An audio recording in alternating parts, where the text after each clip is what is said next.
ఈ big boss season 8లో contestants లోపలికి ఎలా వెళ్లారు, గెస్ట్లు ఎవరు వచ్చారు, అలానే హౌస్ ఎలా ఉండబోతోంది, అవన్నీ అందరికీ ఉన్న డౌట్సే.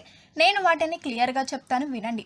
ఈసారి ఈ బిగ్ బాస్ సీజన్ 8 లాంచ్ ఈవెంట్కి ఒకప్పుడు బిగ్ బాస్ సీజన్ 2కి హోస్ట్గా చేసిన న్యాచురల్ స్టార్ నాని, ఇంకా ప్రియాంక అరుల్ మోహన్, రానా దగ్గుపాటి, నివేతా థామస్, డైరెక్టర్ అనిల్ రావిపుడి ముందుగా వీళ్ళతో కొంతసేపు ముచ్చట్లు అయ్యాయి.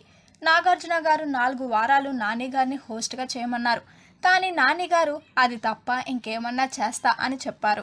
హౌస్లోకి కంటెస్టెంట్స్ వెళ్ళాక నాని గారు లోపలికి వెళ్ళి అక్కడ ఉన్న కంటెస్టెంట్స్తో చాలాసేపు మాట్లాడారు.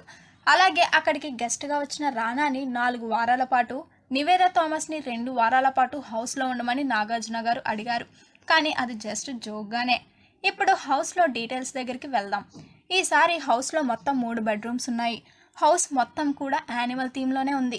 దానికి సరిగ్గా సరిపోయేలా అసలు చాలా క్రియేటివిటీగా ఆ 3 బెడ్రూమ్స్కి 3 పేర్లు పెట్టారు. ఒక దానికి పీకాక్, ఇంకో దానికి జీబ్రా, ఇంకో దానికి తూనిగా అని పేరు పెట్టారు. అలాగే ఈసారి ఒక స్పెషల్ రూమ్ ఉంది. ప్రతిసారిలానే దానికి గోల్డెన్ రూమ్ అని పేరు పెట్టారు. అలాగే గార్డెన్లో ఇన్ఫినిటీ రూమ్ ఉంది. ఇంకో కొత్త విషయం ఏంటంటే ఈసారి పాత బిగ్ బాస్ కంటెస్టెంట్స్ కొందరు హౌస్లోకి వెళ్ళి హౌస్ టూర్ చేశారు. వాళ్ళలో ఒకరు గీతక్క, ఇంకొకరు ఆర్జెట్. ఇలా ఇంకా చాలా అప్డేట్స్ ఉన్నాయి. మరి నెక్స్ట్ వీడియోలో కలుసుకుందాం. మరిన్ని బిగ్ బాస్ అప్డేట్స్ కోసం చూస్తూనే ఉండండి అవర్ ఛానల్.